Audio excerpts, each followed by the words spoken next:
How's everybody doing today? This is Kevin Neely. I'm doing another video for one of my LDD builds, Lego Digital Design Steampunk Tree house. A good friend of mine, Robert, and I always appreciate his honest opinion. You know, I spent so many hours looking at these sets. You know, after so long, you actually kind of lose sense of what looks good and what does not, if that makes any sense to you. And he mentioned that this looks very thick, like it's too thick, too many trees. We'll look at it from this angle, it looks very thick. But as soon as you tilt it up parallel, straight ahead, to me it looks thin. And you can still see the details. I've got this published to Lego Ideas. You know, drawing early AM, some 27 views, 4 votes right out of the gate. So I've seen better starts, I've seen worse starts. Really hard to say. It's only been published for 2 hours. It's a marathon, not a sprint. Anyway, I want to add this video in, step-by-step guide, show you a few features. We'll start right here. This door does swing open right here. There's really not a whole lot to see behind it except a ladder that leads up into the tree shaft. 4 minifigures with a set. Cleopatra down there in the yard doing a little gardening. Got the steampunk scientist with his big telescope up top.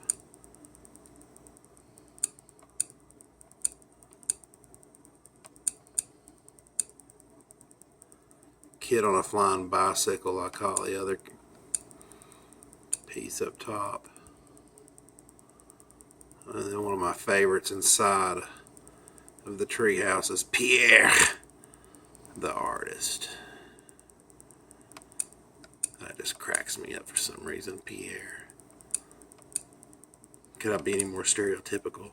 I guess that was the comedy for me. Anyhow, notice these are exhausts up here, so, you know, I was thinking, you know, like a chimney.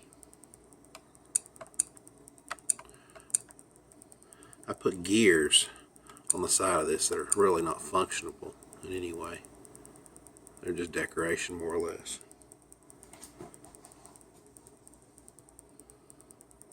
I was going for a rivet look with these shiny chrome round tile pieces and the darker gray ones. I do like these little viewing scopes with the gold binoculars on the railings here. I like this chain ×4 at each corner of the big tree limbs, holding everything in place, heavy storms, etc. Nothing major, but just a nice little detail touch, I thought.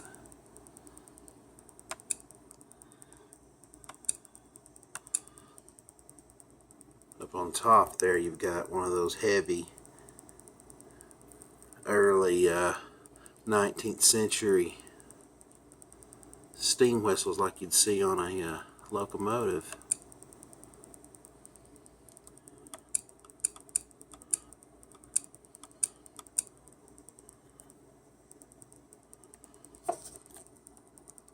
I've got really good pictures of the inside on my Lego Ideas publication, so I'm just going to go ahead and take you to the guidebook. Again, I could delete Mr. Steampunk Scientist here and show you how these doors flip up on top to give you access to everything inside from above. Again, there's a ladder running from top to bottom. On the top level, there's not a whole lot, just one little bed. And on the other side, there's like a table with a lot of food set up on it.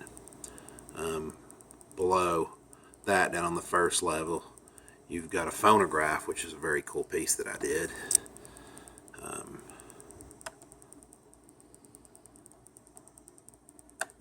And I'll show it to you here later on. Old style record player, basically.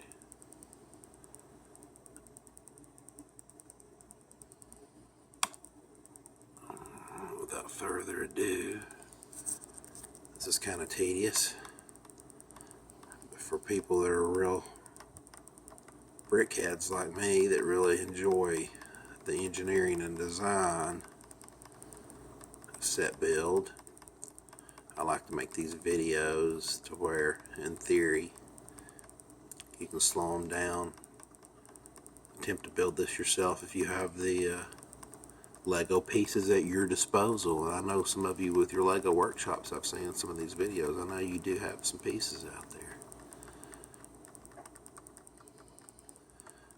Obviously it'd be very tedious as fast as I'm moving to try to recreate this exactly,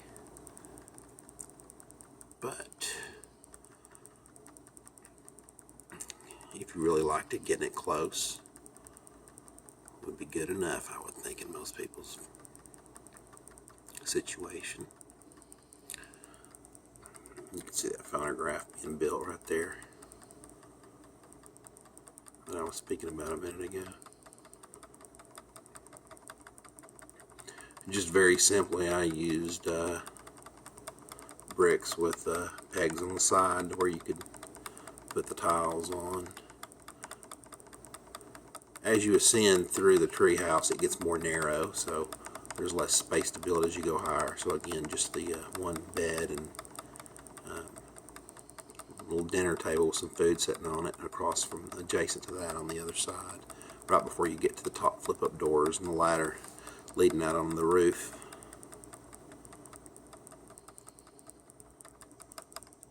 I really like how I might have went overkill with 5 cherry trees, 4 small ones at the corners. Via my friend's point there, too much foliage. But you know, I try to build what I envision in my imagination, and it seemed like a nice place to be in a cherry field, high up on a tree on a clear night looking at the stars in a Victorian era, sometime in the late 1800s or early 1900s.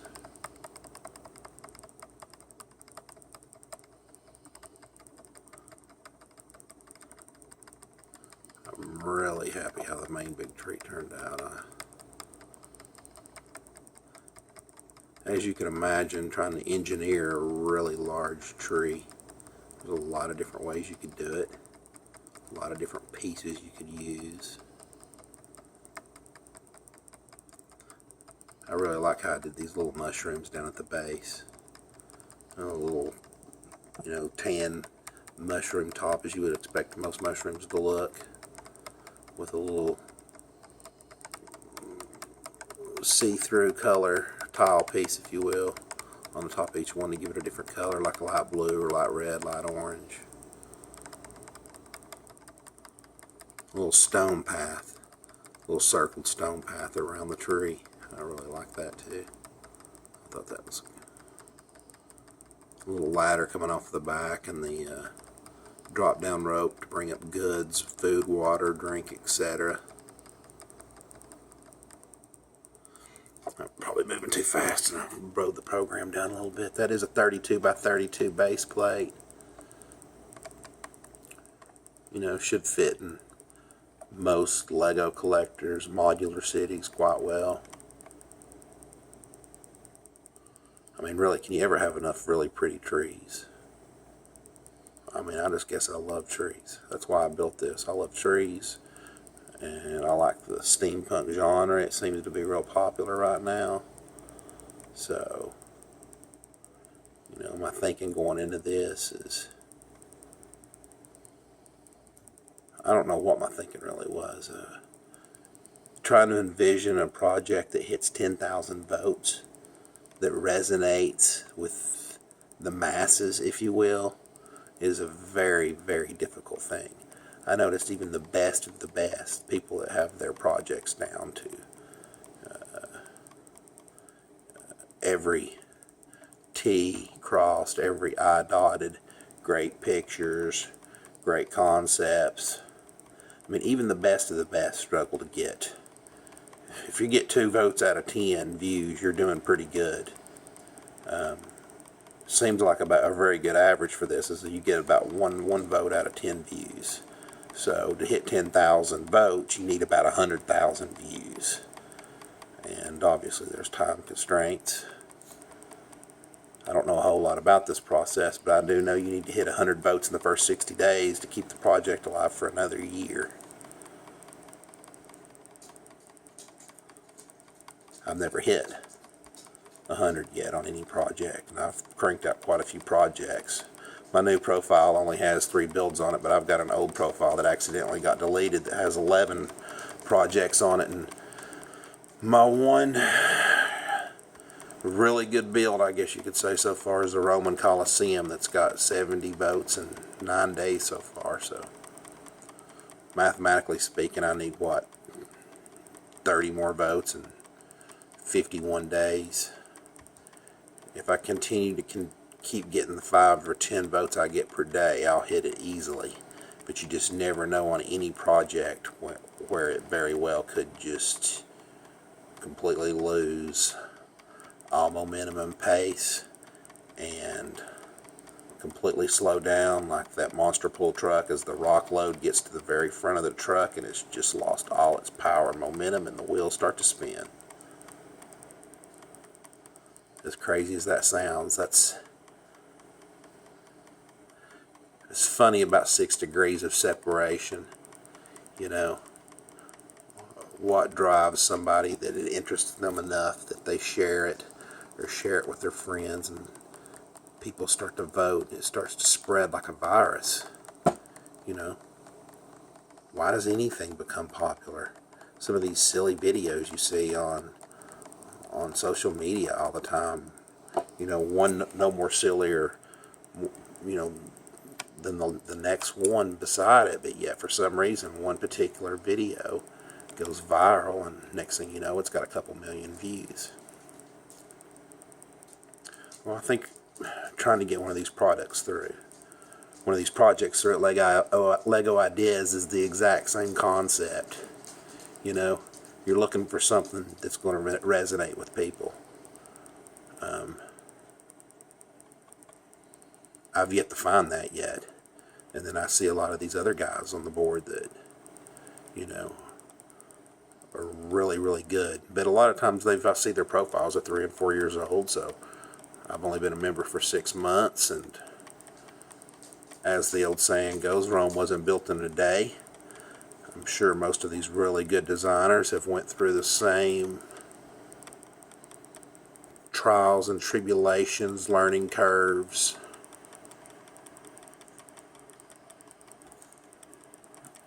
Again, 2,400 total pieces, 1,116 steps. We're on step 900, so this is almost finished. We're going to wrap this video up somewhere around the 15-minute mark.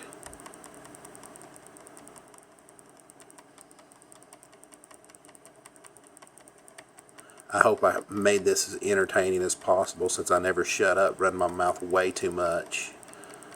But this is such a tedious, meticulous type of video, step-by-step guide. I figured a little commentary is the best way to describe what's taking place.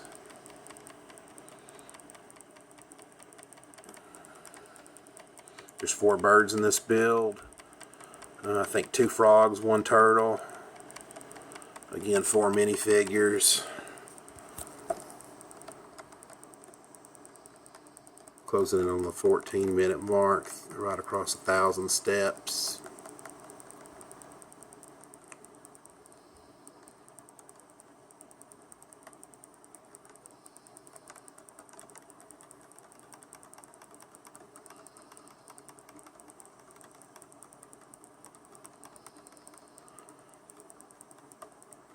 My steampunk scientist, him up on top of that roof, reminds me so much of Leonardo da Vinci.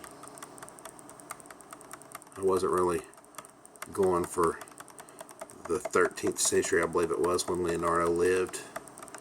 But just for whatever reason, Leonardo da Vinci with a peg leg. Maybe that's his great-great-great-great-great-great-grandson. Peg leg da Vinci, living in the Victorian steampunk era. What a cool time. Whichever point you get to live on this world. Well, here we go, 15 minutes, complete build. I hope you guys enjoyed it as always. As I always say, live long and prosper. Check out my other builds and give me support if you like this. Any suggestions or constructive criticism always much appreciated to improve on my builds. Have a great day.